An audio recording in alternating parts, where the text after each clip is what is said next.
What if the moment that made Prince William lose his composure in front of thousands, right there, under the blinding stage lights of the royal variety performance, was never meant to happen? What if the joke that sent Catherine into uncontrollable laughter wasn't just a joke at all, but a spark that ignited a wave of shock, whispers, and frantic scrambling behind palace walls? And what if that single spinning loading icon, the now infamous giant, glitchy circle rotating on the massive LED screen, was the symbol that told the entire world exactly what the royals had not dared to say out loud? Before we continue, please hit the like button, subscribe to the channel, and turn on the notification bell for updates. It started innocently enough. The host strolled on stage to roaring applause, the orchestra softened, the spotlight centered on him, and the royal variety performance entered what many assumed would be its usual gentle mockery and harmless banter. But then it happened. The screen behind him flickered to life, bright and enormous, revealing a giant animated loading wheel. Spinning, lagging, buffering. The audience murmured. William leaned slightly forward. Catherine tilted her head with curiosity. And then the host delivered the line that would echo across the internet before the performance even ended. Meghan's Hollywood comeback is still buffering. Please be patient. The progress bar is stuck at 2%, right next to her approval rating in Britain. For 2 seconds, the room froze. You could almost hear people questioning whether they were allowed to laugh. Even the orchestra paused, waiting for a signal. It was the kind of silence that holds 1,000 gasps inside it. But then the reaction broke open like a dam collapsing under pressure. Laughter. Loud, rolling, uncontrollable laughter. Not forced. Not polite. Real. Genuine. Released like a held breath. A comedian had said what Britain had been whispering for months. And the cameras. Oh, the cameras swung instantly toward the royal box. William's shoulders bounced as he laughed with a mixture of disbelief and relief. Catherine covered her mouth with her hand, trying to hide the grin spreading across her face. William nudged her lightly, the kind of playful elbow that said, "Did he really just say that?" Catherine leaned toward him with wide eyes, clearly trying not to burst out laughing too loudly in front of millions. It was the rarest sight. The future king and queen struggling to keep their composure and failing. But here's the twist. That reaction was never supposed to be televised. Not like that. Not at that moment. Not that unfiltered. A camera operator had been given last-minute instructions to stay wide, to avoid close-ups during sensitive jokes. But at the exact second the loading icon joke landed, the camera director switched shots, right to William and Catherine. Whether it was instinct, miscommunication, or a rogue decision, no one knows. But that single cut changed everything. And the palace wasn't ready. Because as William and Catherine lifted their hands to hide their laughter, palace aides froze in their seats. PR advisors tensed. One assistant whispered, "Oh no, this will get back to them immediately." Another muttered, "This is going to be a nightmare in California." Meanwhile, the audience was still roaring. Even performers backstage could hear it. But that reaction wasn't the whole story. Not even close. To understand why this moment mattered, to understand why this single joke sent shockwaves through both London and Montecito, you have to look deeper. This wasn't just British humor. This wasn't just a comedy segment. This was a cultural moment. A political statement wrapped in punchlines. A reflection of years of strained relationships, public feuds, conflicting narratives, and two very different visions of royal life. Think about it. Harry and Meghan had spent years crafting their image in America. Netflix deals, podcast partnerships, high-profile interviews, red carpets, global conferences. They positioned themselves as modern, progressive disruptors challenging the institution they walked away from. But in the UK, their popularity had plummeted. Every documentary, every interview, every book seemed to deepen the divide. So when that spinning loading icon appeared on stage, it wasn't just a joke about a lagging comeback. It was commentary. It was satire slicing straight into a wound the monarchy had tiptoed around for years. And the public recognized it instantly. The reaction was explosive, not just in the theater, but across the world. Social media lit up like fireworks. Clips spread faster than the host could finish his monologue. People paused their dinners. Group chats erupted. Comment sections filled with shock, laughter, and disbelief. But here's what no one realized in that moment. There was more behind that joke than anyone suspected, and more behind William and Catherine's reaction than a simple laugh. Because behind the scenes, the joke sparked an immediate chain reaction, one that caused phone calls, emergency meetings, panicked text messages, and a scramble that few outside the palace would ever hear about. You see, jokes at the royal variety performance aren't random. They're vetted, reviewed, filtered, approved, or rejected by layers of producers, advisors, and sometimes even palace representatives. Nothing goes on stage without being examined from all sides. So the question is, how did this joke get through? Did someone push it intentionally? Was it added last minute? Did the palace know? Or was it the comedians taking aim without warning? And here's the biggest question of all. Why did William look so relieved? Because his reaction wasn't just laughter. It was something else, something deeper, something that suggested months of pressure had just cracked open for one fleeting moment. Catherine's reaction too, head tilted back, shoulders shaking, eyes shining, wasn't just about the humor. It was release, catharsis, relief from the relentless tension surrounding the royal family since Harry and Meghan's departure and the subsequent years of public friction. But what the cameras didn't show is what happened 3 seconds later when the laughter died down and palace aides exchanged looks that could freeze a room. One aide pulled out a phone. Another leaned behind a seat to whisper to a colleague. A third, noticeably anxious, scribbled something on a notepad. Because they all knew one thing. Harry and Meghan's team would hear about this immediately, and they wouldn't take it quietly. And sure enough, as the applause continued, the first phone buzzed backstage. A text message, then another, then a call. Someone whispered, "They've already seen it." Another replied, "Already? How?" The show is still going on. But that's the thing about the modern world. Clips don't wait for official broadcasts. They jump onto social media faster than the production team can blink. Back in the theater, William and Catherine regained their composure. William sat back in his seat, exhaling in that way people do when tension finally lifts. Catherine leaned slightly toward him, saying something that made him smile again. But behind them, an aide looked pale. Another had already typed something into a secured group chat. Meanwhile, the host kept going, riding the wave of laughter.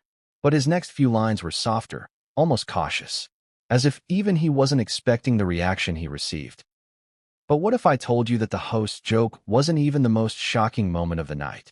That the real bombshell came later, backstage, when someone revealed a detail that changed everything about the joke, the audience reaction, and the palace's scrambling response. Because in the hours that followed, it became clear that this wasn't just a joke that went too far. It was a symptom of something larger, something simmering, unspoken, and dangerously close to boiling over. And trust me, that part of the story is coming. But before we get there, let's circle back to the moment itself. Let's examine the symbolism of the loading icon. Why that image? Why that metaphor? Why did it hit so hard? A loading wheel is universally understood. It represents stalling, lagging, something struggling to progress, something not quite ready, something frozen in place. It's the modern equivalent of a pause, a glitch, a malfunction. And when placed behind a joke about Meghan's Hollywood comeback, it wasn't just commentary, it was critique. A visual punchline that amplified the verbal one. In comedy, visuals matter just as much as words. And this was a masterstroke, simple, impactful, and brutally effective. But here's the twist that most people missed. The loading icon wasn't part of the original rehearsal. At least, not according to one backstage crew member. So how did it get there? Why was it added? And who approved it? Those questions would circulate for days, making the moment even more controversial. Meanwhile, William and Catherine remained composed for the rest of the show. Smiling, clapping, engaging. But every now and then, if you watched closely, you could see the lingering amusement in William's eyes. The way Catherine fought back a grin whenever someone backstage passed by with a knowing look. The rare feeling of being on the same wavelength in a moment of public humor. But the part the audience didn't see, the part that would make headlines, was still to come. Because after the show ended, backstage chatter grew louder. Advisors were called. Messages were sent. Media teams on both sides of the Atlantic prepared statements. And one particular palace aide said something that sent a ripple of concern through the room. The laughter in the theater was still echoing, still bouncing off the velvet curtains and golden balconies, when the energy in the room shifted. You could almost feel it, like the ripple that moves through a stadium after a controversial goal. People weren't just laughing at a joke. They were reacting to a releasing of pressure that had been building for years. You could see it on their faces, hear it in their laughter, sense it in their posture. But the real shock wasn't the joke itself. It was the reaction. The royal variety performance is supposed to be polished, controlled, respectful, a space where comedy is safe and lighthearted, where the jokes never cross a line so sharp that the royal box becomes the main attraction. So ask yourself this: how did a single one-liner become the moment replayed across continents before the final act even took the stage? Because the truth is, the timing was perfect and devastating. Let's break down the scene from the second it happened. The host pauses, lets the spinning icon loop twice, raises an eyebrow, glances back with a theatrical sigh, and then, slowly, carefully, almost whispering into the microphone, he delivers the punchline about Meghan's Hollywood comeback buffering at 2%. The timing wasn't accidental. It was surgical. He knew the room. He understood British humor. And he wasn't afraid to land a hit where it would hurt the loudest. But let's zoom in. Really zoom in. Because the cameras didn't capture everything, but eyewitnesses did. William's reaction wasn't simply laughter. It was delayed laughter. The kind that bursts out because you're trying too hard to suppress it. His shoulders moved first, just a small bounce. Then his lips tightened. Then a crack of a grin. Then the nudge to Catherine, the subtle, "Are you hearing this?" body language that spouses use when something is too outrageous not to acknowledge. Catherine's reaction was even more telling. She wasn't surprised. She was relieved. There was a flash in her eyes, a tiny widening that said, "Finally, someone else said it." Finally, someone broke the tension. Finally, someone let the pressure escape before it crushed the room. Have you ever watched someone laugh at something they've been holding in for far too long? That was Catherine. The kind of laugh that's half humor, half exhaustion. But the real question is, why? Why did William and Catherine react that way? Why did it look like the joke hit a pressure point? Why did it land so perfectly that the royal couple's polished composure cracked? Because the joke wasn't just funny. It was accurate. It was a reflection of a narrative the palace had been forced to tiptoe around. Meghan's public image in the UK had reached a record low, and no one in the royal family was allowed to comment on it. Not in interviews, not in speeches, not even in memoirs. But comedy? Comedy hits where diplomacy can't, and the audience recognized the accuracy instantly. That's why the laughter was so loud. That's why the energy tipped from polite enjoyment into chaotic amusement. That's why the cameras, the phones, the journalists, the bloggers, the memes, they all exploded at once. Because it wasn't just comedy. It was truth delivered under the safety blanket of humor. Now, imagine being Harry and Meghan watching this from thousands of miles away. Likely already aware of their popularity issues, likely already frustrated by their reception overseas, likely already on edge due to their ongoing PR struggles. Imagine seeing William and Catherine laugh at a joke aimed squarely at you. Not a soft jab, not a gentle ribbing, a direct, pointed, brutal mockery. And yet, the biggest shock wasn't even the joke. It was the comedian's choice of visual metaphor. A loading icon behind Meghan's Hollywood comeback. Think about that symbol for a moment. A loading wheel represents delay, struggle, effort without progress, failure to deliver on expectations. It's the universal sign of something not working. So when the joke landed, it didn't just poke fun at Meghan. It suggested her entire reinvention, her entire relaunch, her entire celebrity strategy was failing. That's not humor. That's commentary. And whether intentional or not, that commentary told the world what Britain really thought. But here's where it gets even more interesting. Backstage sources later claimed that the loading icon wasn't part of the original script. It wasn't approved. It wasn't vetted. It wasn't on the run sheet. And it absolutely wasn't shown during rehearsals. So where did it come from? Here's what one insider claimed. Someone added it last minute. No one knows who approved it. It just appeared. Another source claimed the opposite. That icon was absolutely approved. They knew exactly what they were doing. Contradictory accounts. Confusion. Miscommunication. Or something more deliberate. Let me ask you, do you think a show as tightly controlled as the royal variety performance just accidentally adds a massive comedic graphic mocking the most controversial royal figures of the decade? Do you think a giant LED screen is left unsupervised? Do you think a last-minute change goes unnoticed by dozens of producers, coordinators, and technicians? Exactly. So what does that tell you? It tells you someone made a choice. A bold one. A dangerous one. And when comedians make bold choices in front of the monarch-in-waiting and the future Queen of England, those choices carry consequences. Now, let's go back to the audience. Because the reaction wasn't unanimous, and that's what makes this moment even more explosive. Some people howled with laughter. Some whispered in disbelief. Some covered their mouths, unsure if they were allowed to laugh. Some looked straight at William and Catherine to gauge their reaction before deciding how to respond. That's how influential they are. When William laughed, the room became permission to laugh. And when Catherine smiled, that permission doubled. Why does that matter?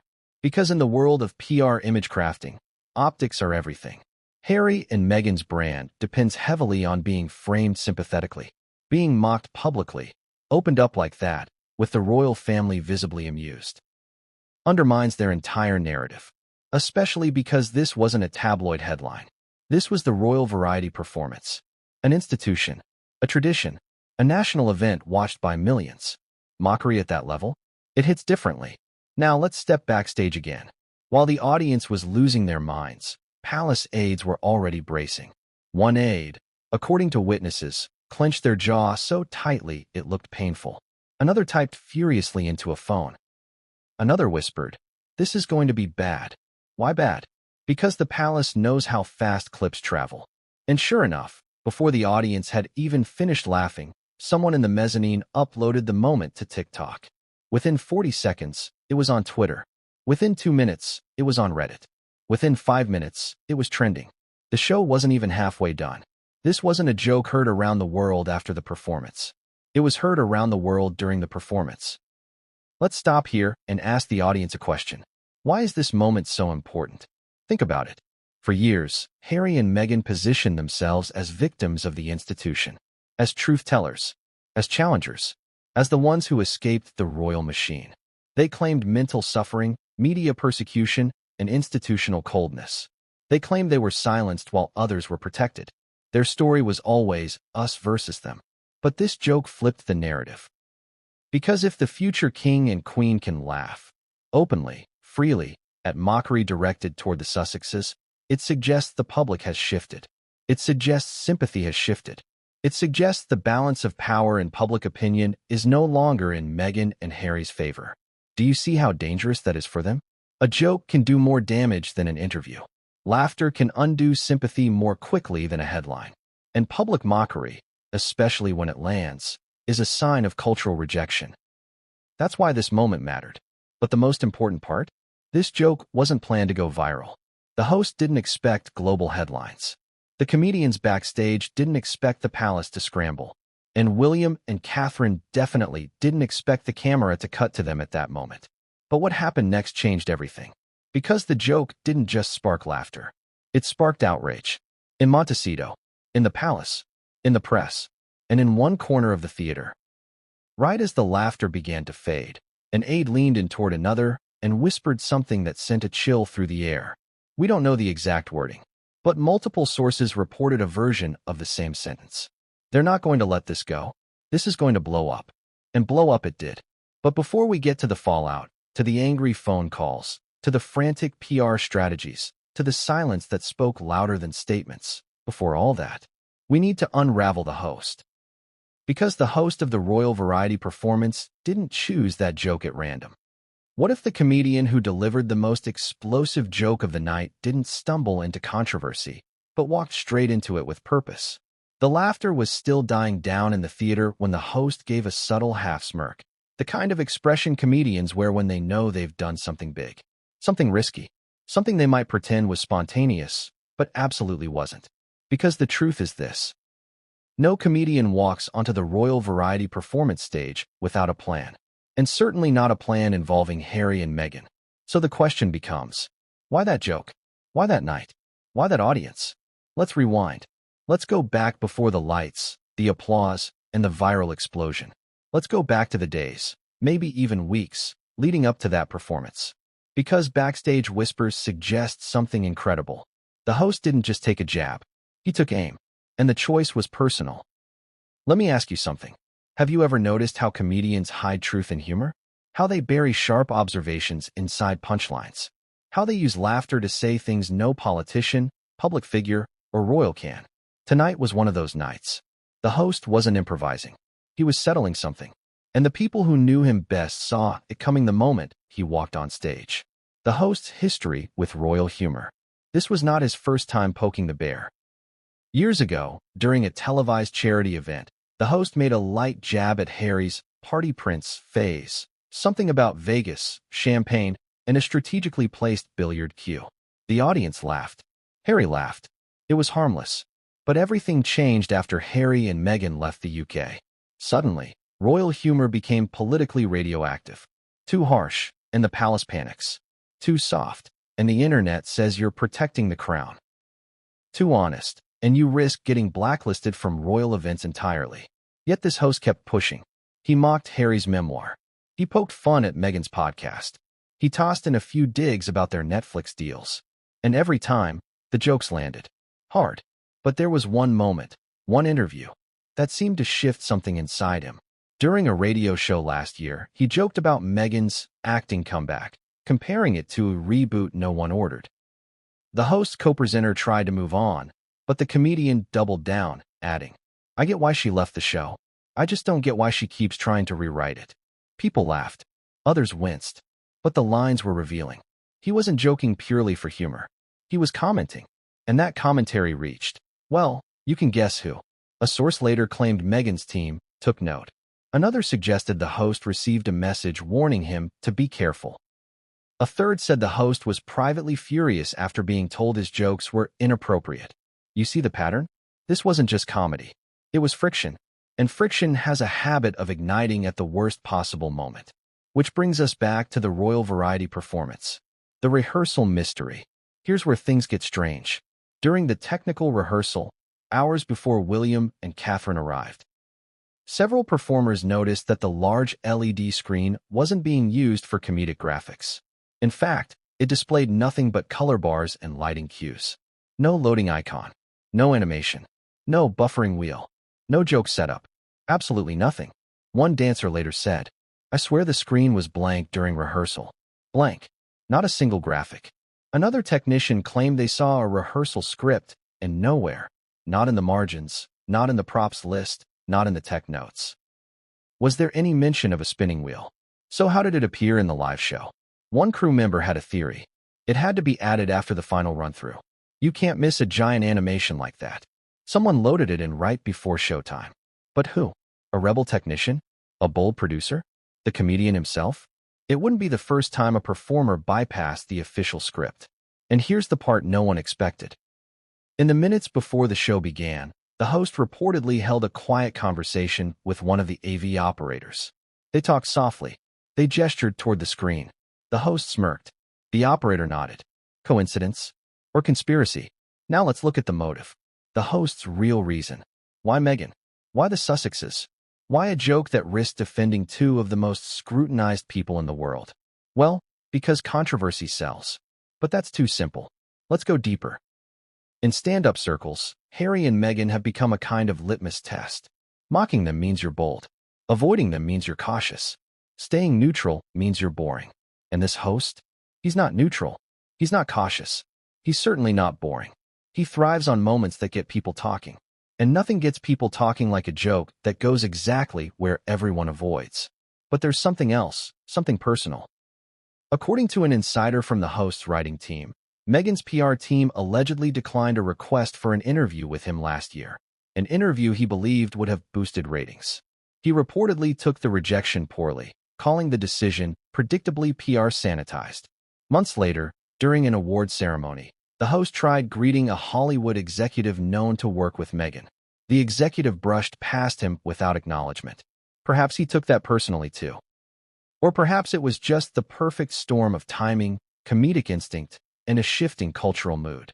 Because the British public, after years of royal drama, interviews, accusations, and media battles, was ready to laugh. And the host sensed it. The host's body language said it all. Let's return to the moment itself. After delivering the joke, the host turned slightly, just slightly, as if listening to the room breathe. His shoulders loosened. His grip on the microphone relaxed. His chin lifted in that tiny but unmistakable way comedians do when they know they landed a perfect, headline-grabbing punch. That look wasn't surprise. It was satisfaction. A performer fully aware he'd broken the internet. But he wasn't finished. Right after the raucous laughter, he leaned in again, cleared his throat, and said, "Anyway, moving on, if it ever loads." A follow-up jab. A second hit. A confirmation that this was intentional, not accidental. William laughed again. Catherine pressed her lips together to control herself. The audience roared, and the camera director, sensing gold, cut back to them. Even though protocol usually avoids reaction shots after risky jokes. That second cut? Not an accident. Not a mistake. A deliberate broadcast decision. So now the host, the director, the graphics operator, all seem to be playing the same game. Which leads us to the next mystery. Was the joke approved?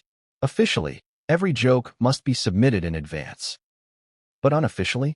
Not even close. Comedians often slip in unapproved lines. Producers allow it. The palace expects it. And it gives plausible deniability. Which begs the question, did the palace know this was coming? Here's where insiders disagree. One camp says no. They insist the palace was blindsided and horrified. But another camp claims at least one palace aide approved the joke privately, believing it would humanize William and Catherine by showing them laughing naturally. Who approved it? A junior staffer? A senior advisor? Someone wanting to curry favor? No one knows. But what we do know is this. When the host delivered that joke, it wasn't just comedy. It was commentary. And commentary, especially when aimed at the most sensitive branch of the royal family, carries weight. Weight that would soon crush the silence in Montecito. The social media explosion. Let's talk about what happened online. The clip hit the internet like a meteor. Twitter exploded. TikTok flooded with edits, memes, subtitles, reaction videos. Instagram posted the clip with dramatic music. YouTube commentators scrambled to upload breakdowns. Reddit threads grew by hundreds of comments per minute.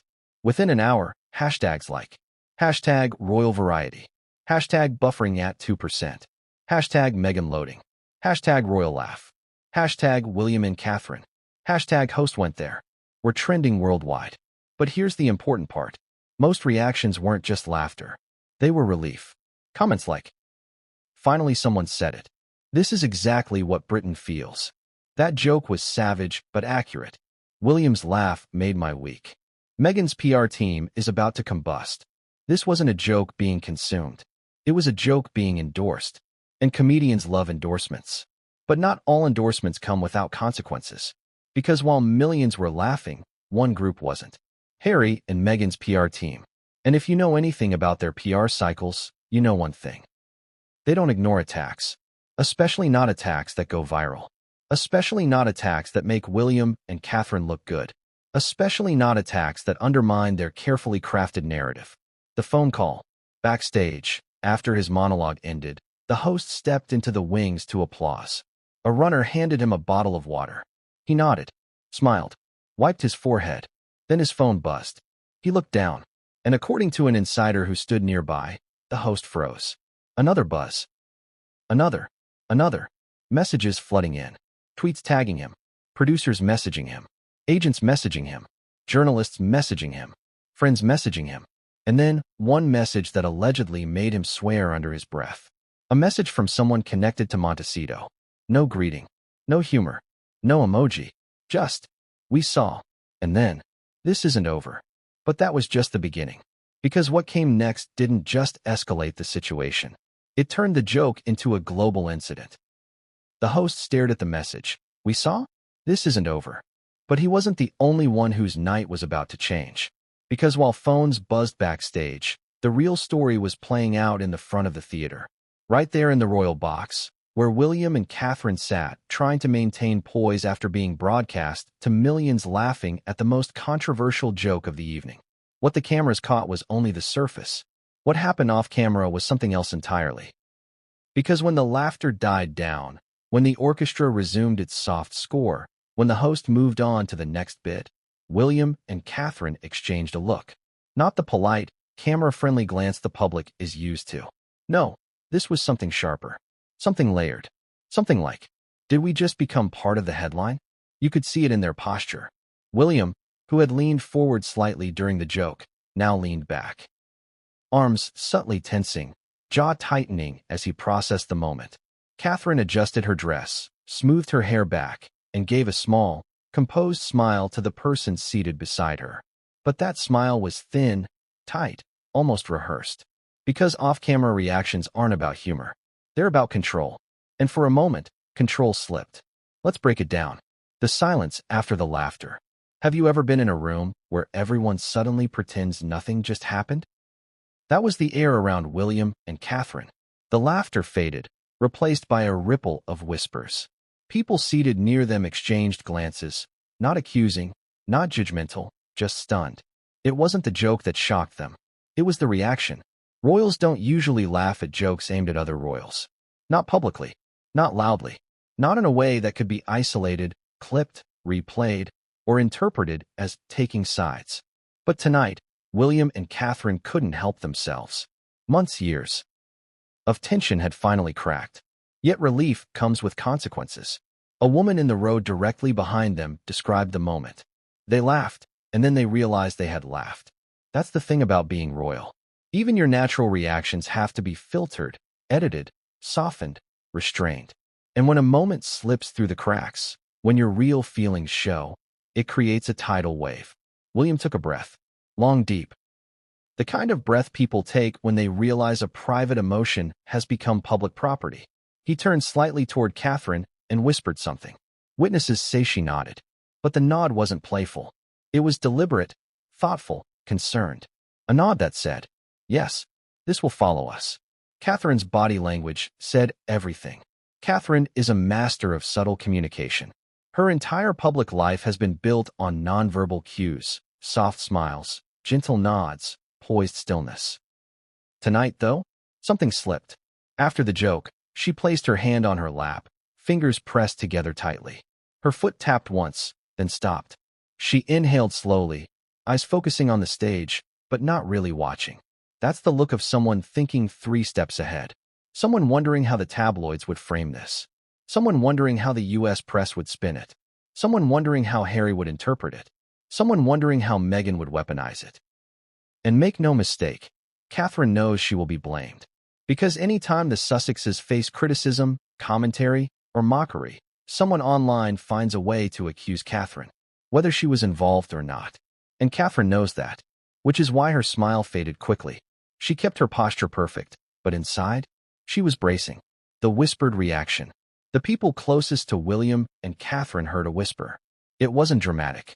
It wasn't gossipy. It wasn't emotional. It was practical. William leaned toward Catherine and said something like, that's going to be trouble.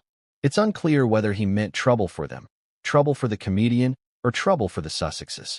But Catherine's whispered response, according to someone close enough to hear the tone if not the exact words, was soft, calm, and pointed.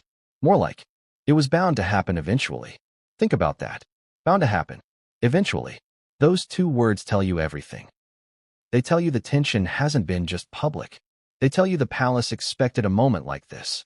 They tell you someone knew, deep down, that public sentiment had reached a breaking point. And tonight, the break happened on stage. The royal aides' reaction.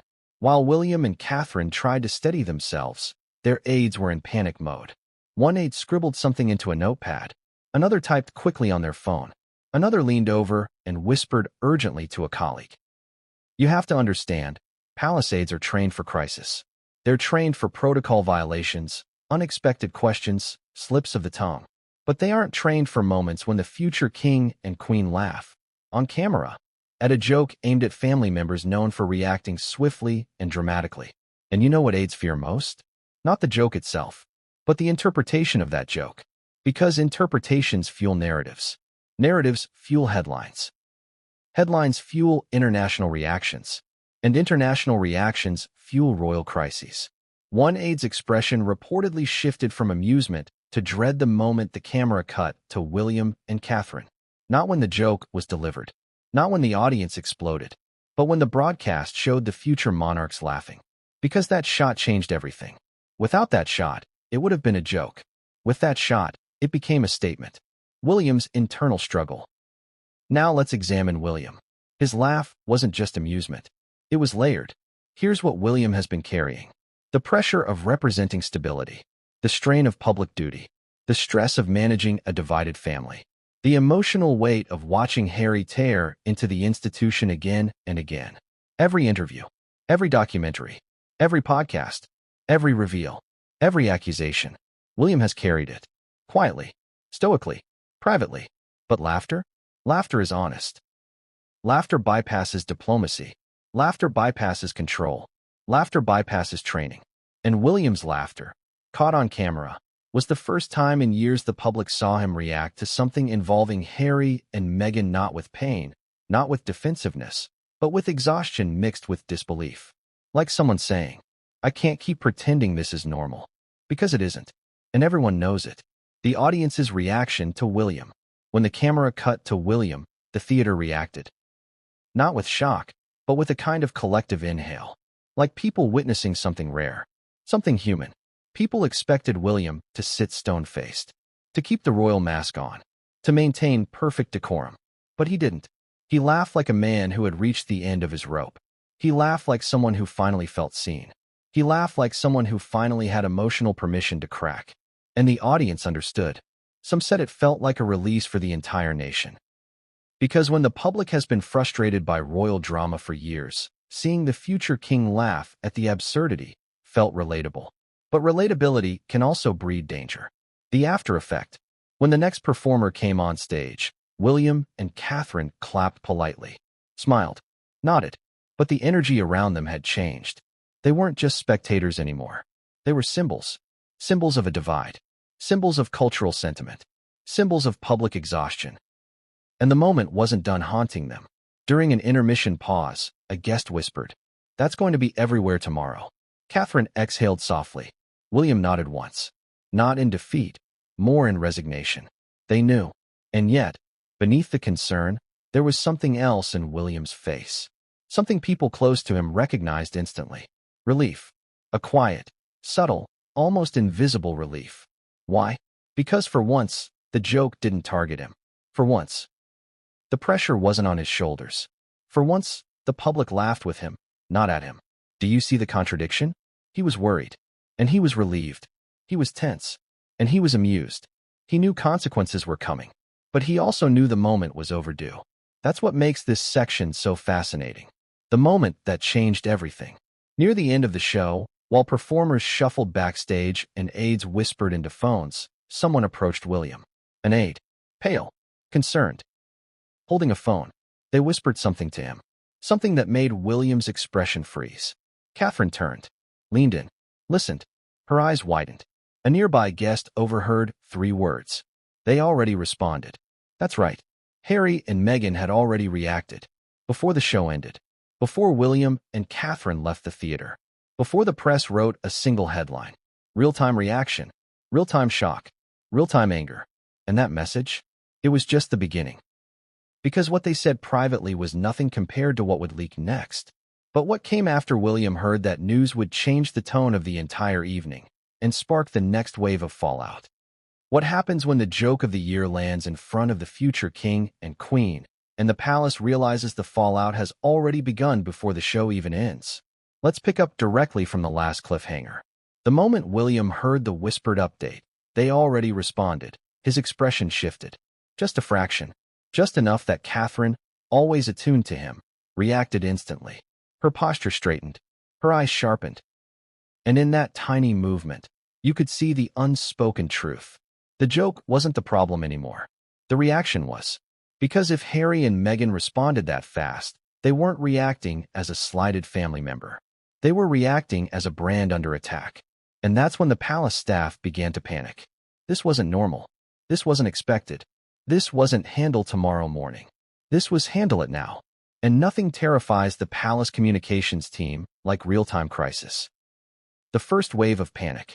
Aides seated behind William and Catherine began checking their phones, discreetly at first, then with increasing urgency. The glow of screens reflected in their eyes as they scrolled through notifications, messages from press offices, social media alerts, early tabloid headlines that were already forming. One aide leaned to another and said under their breath, "It's everywhere." Another aide whispered, "Montecito's already on calls." A third murmured, "This is going to escalate quickly." Imagine being a palace aide in that moment.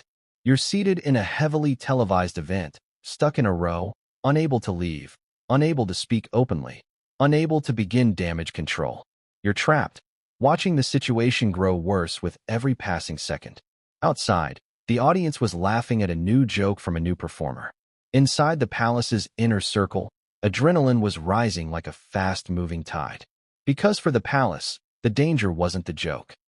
The danger was losing control of the narrative. And tonight, the narrative was slipping.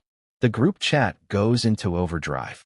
There is a confidential group chat used by senior communications staff. Its nickname reportedly, The Room, because it functions as a digital war room whenever something goes wrong. Tonight, The Room lit up like a Christmas tree. One message. Clip already has 80K views. Next message. Trending in Canada and Australia. Next message. US outlets picking it up. Next message. Harry and Meghan seen typing in real time. Brace. And then, the message that made everyone's stomach drop. Netflix PR aware. Of all the entities the palace does not want involved, Netflix is at the top. Why? Because Netflix has money, platforms, documentaries, global distribution, and an entire media machine that thrives on conflict. Netflix doesn't need to be delicate. Netflix doesn't need to be diplomatic. Netflix can do what the palace can't. Escalate. And the second that notification appeared in The Room, aides started preparing themselves for the possibility that the Sussexes might leverage this moment. But that wasn't the worst part. The worst part was still coming. Inside the palace viewing room. Back at Buckingham Palace, staff who were watching the event live in the private viewing room reportedly froze when the joke aired. Witnesses said the room fell silent, like someone had pressed mute on a remote. One staffer gasped. Another muttered, "Oh no, oh no." Another whispered, "This is going to be a headline storm." Remember, palace staff know exactly how fast things escalate. They know how quickly the Sussexes respond to criticism, especially public mockery. They know how many journalists monitor their reactions. And they know that every royal misstep, especially one involving Harry and Meghan, becomes global news within minutes. But staff weren't only concerned about the Sussexes. They were concerned about William and Catherine, because the camera had shown them laughing. Laughing hard. And here's the important thing. Laughing on camera is a different story than laughing privately. Laughing privately is human. Laughing publicly is statement. And the optics were dangerous. The future king and queen laughing at a struggling royal couple who had claimed mistreatment. Tabloids would feast on it. American pundits would debate it. Royal commentators would overanalyze it. Twitter would weaponize it. It wasn't just a joke. It was ammunition. The aide who knew this would get ugly. One senior aide, a woman with over a decade of crisis management experience, was reportedly the first to recognize the full scale of the problem. She watched the clip again from a secure device and said quietly, "This isn't funny anymore. This is a diplomatic problem. A diplomatic problem. Because the Sussexes are no longer just family members. They're global public figures. Their narrative of mistreatment, racism, emotional distress, and institutional coldness resonated internationally. The palace knows this. The palace monitors it. The palace factors it into every public event. And now, here they were, laughing at a joke that made Meghan the punchline. Diplomatic risk activated. The aide immediately messaged a private contact in the broadcast studio. Did anyone approve the graphic? The reply came 4 minutes later. No confirmation. Which is palace speak for. We don't know who authorized this. And that's the worst possible scenario. The director's decision makes things worse. Want to know the moment palace aides truly spiraled? Not when the joke landed. Not when William laughed. Not when Catherine hid her face. It was the instant the camera director cut to them. That decision, those 3 seconds, changed everything. A palace insider later said, if the camera hadn't shown them laughing, this would have died in 24 hours. But now it had life. Now it had context. Now it had proof William and Catherine reacted. Now it had replay value. The cut was devastating for palace optics.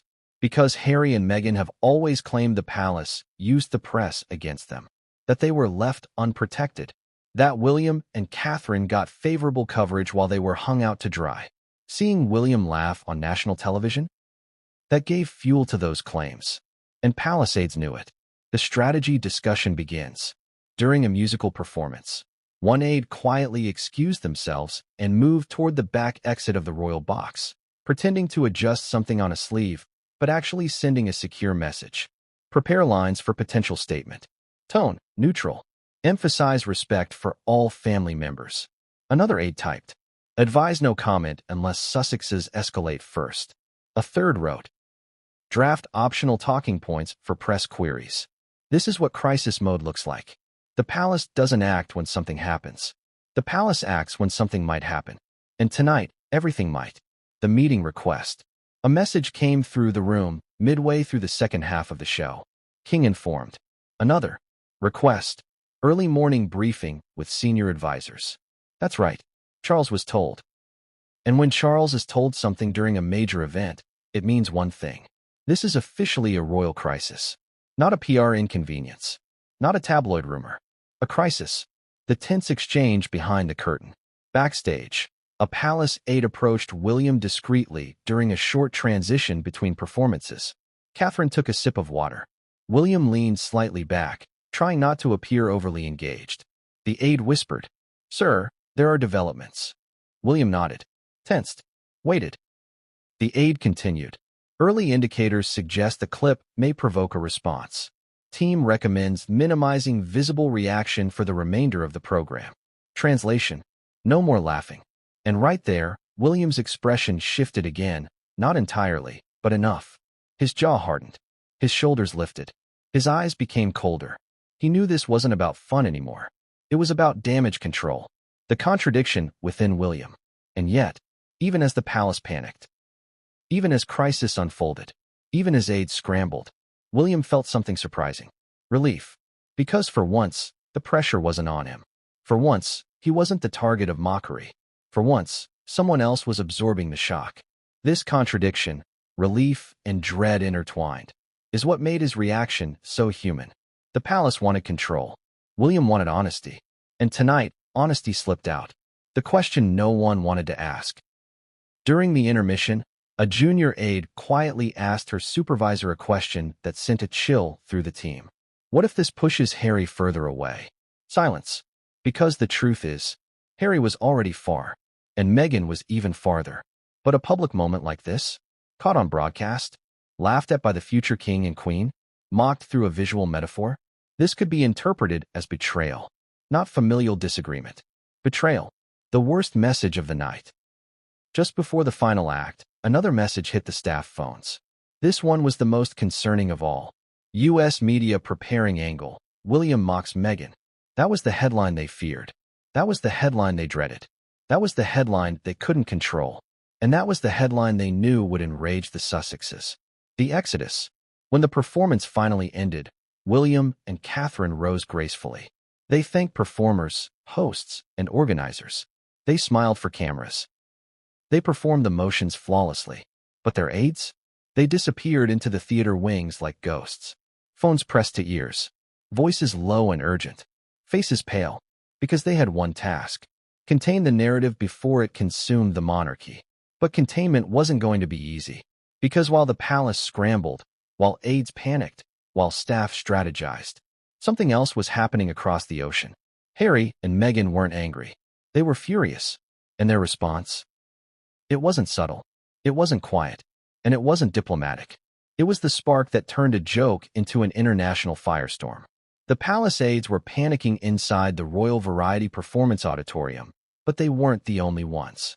Because thousands of miles away, across the ocean, inside a Montecito mansion where image is everything, two phones lit up almost simultaneously, both buzzing, both vibrating, both receiving the same clip within seconds of each other. The moment the joke landed in London, the moment William and Catherine laughed, the moment the camera zoomed in, Meghan saw it, Harry saw it, and everything changed. But before we unpack their reactions, you need to understand something crucial. Harry and Meghan monitor everything. When it comes to public image, especially British media, they're informed faster than some palace staff. They have alerts. They have advisors. They have social media eyes. They have PR teams scanning for anything even remotely relevant to their brand, their reputation, or their ongoing narrative of escaping the institution. So when a comedian mocked Meghan's Hollywood comeback buffering at 2%, when the giant loading icon glowed behind him, when the audience screamed with laughter, when the camera cut to William and Catherine reacting, that clip was sent to Montecito before the applause had even stopped. The Sussexes found out in real time. Imagine that. You're sitting at home, maybe watching TV, maybe preparing notes for a podcast, maybe just relaxing after a long day, and suddenly you receive a video clip of the future king of England laughing at your expense. Not privately, not behind closed doors, but on television, in front of thousands, broadcast globally. It wasn't just a joke. It was humiliation. And humiliation in Montecito doesn't sit quietly. The first reaction, silence. Meghan's first reaction wasn't anger. It was silence. A heavy, stunned silence that filled the room like a fog. According to someone familiar with the atmosphere that night, Meghan stared at her phone for a long moment, expression tightening, jaw clenching, breath drawing in sharply through her nose. She didn't blink. She didn't speak. She didn't even look at Harry.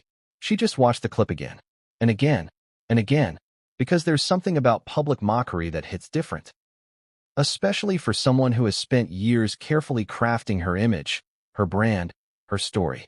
Meghan believes she's misunderstood, misrepresented, mistreated. So when a joke hits her, especially a joke that cuts directly into her biggest insecurity, her career, she doesn't laugh it off. She absorbs it. Now imagine what it felt like to see William and Catherine laugh, to see Catherine's shoulders bouncing, to see William's grin splitting across his face, to see that nudge, that moment of shared amusement. It wasn't just mockery. It was mockery with royal approval. The second reaction, disbelief. Harry was the first to speak. What the hell? He said it under his breath, shocked, not yet furious, but insulted. He leaned forward, replaying the clip, eyebrows knitting together, lips tightening. Harry has always been sensitive about public ridicule.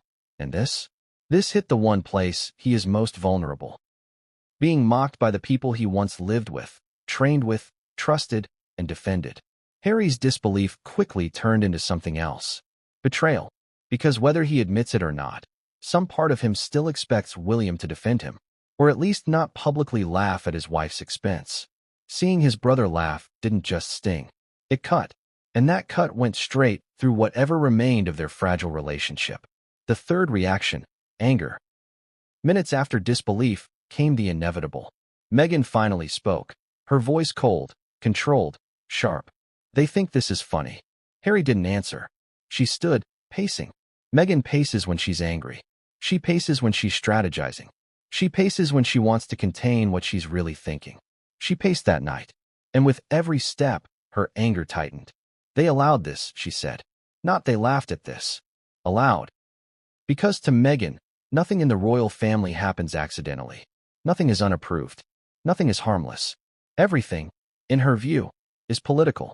To her, the joke wasn't just unkind, it was strategic. They're using this, she continued. They want the world to laugh at us. Harry tried to calm her. He always tries first. He said something about how comedians make jokes, how royal events sometimes poke fun. But Meghan wasn't hearing it. Because the worst part wasn't the joke. The worst part wasn't even the laughter. The worst part was the camera angle. They made sure to show them, Meghan said. Meghan is extremely media smart. And she was right. The camera cut changed everything. Without that shot, the joke would have circulated but lost half its impact. With that shot, it became a symbol of the future monarchs endorsing the public humiliation of Meghan Markle. At least that's how Meghan saw it. The PR team responds. While Harry and Meghan processed their emotions, their PR team was already in crisis mode. Phones buzzed. Emails flew. Slack channels lit up. Screenshots circulated. Clips were dissected frame by frame. One advisor messaged, "This is trending at a velocity we haven't seen since Spare." Another wrote, "U.S. media is picking it up. Fast."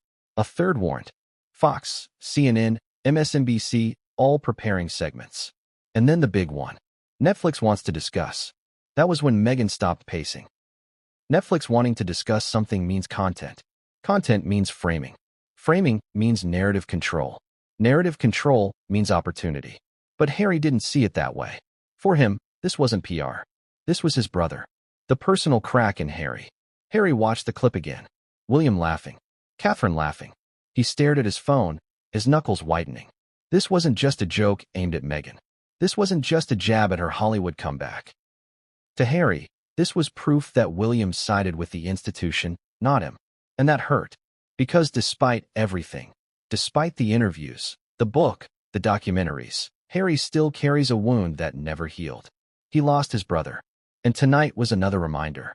Harry whispered, unsure whether his voice shook from anger or sadness. Why would he laugh at her?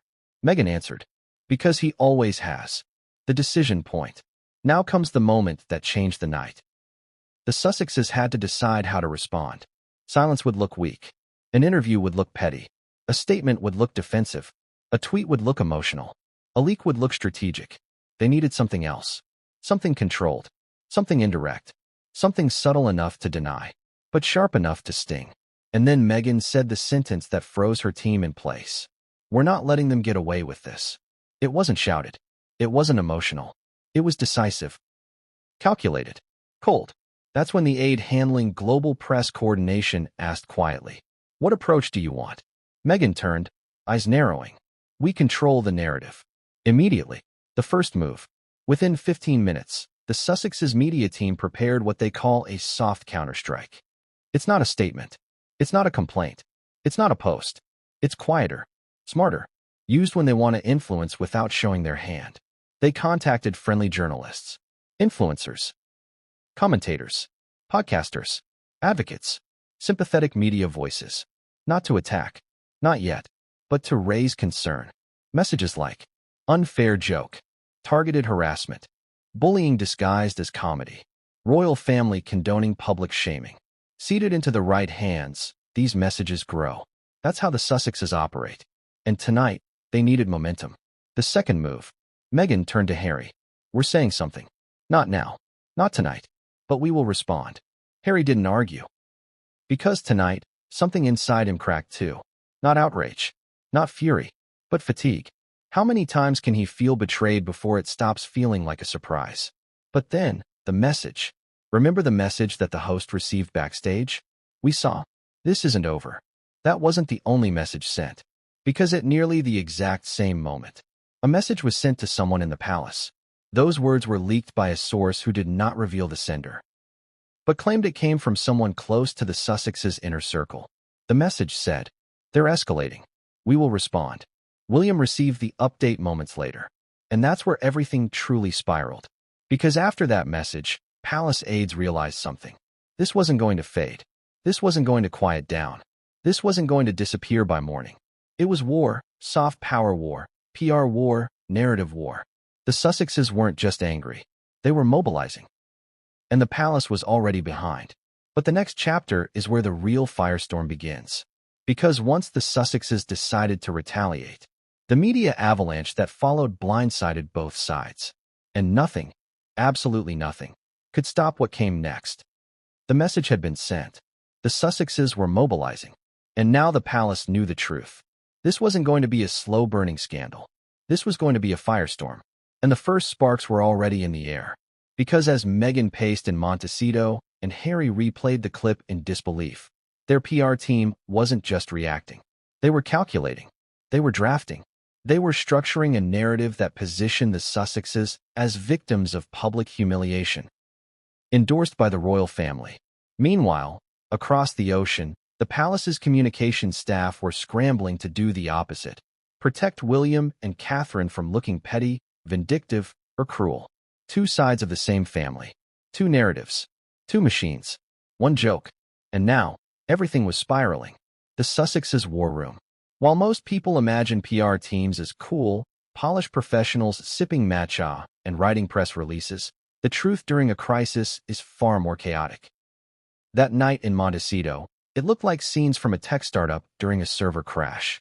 Phones ringing nonstop, Slack channels firing, assistants grabbing laptops, managers shouting updates, media strategists pulling analytics, international reps sending alerts. The team worked under one directive. Control the story before the palace does. Meghan sat at the head of the long marble kitchen island, a place she often uses as a thought table, according to one insider. She was silent, cold-faced, focused, not crying, not yelling, just processing. She had been humiliated publicly before. But this time, the joke wasn't coming from tabloids, trolls, or late-night comedians. It was coming from a national institution, from an event tied directly to the monarchy, from a moment where William and Catherine visibly laughed.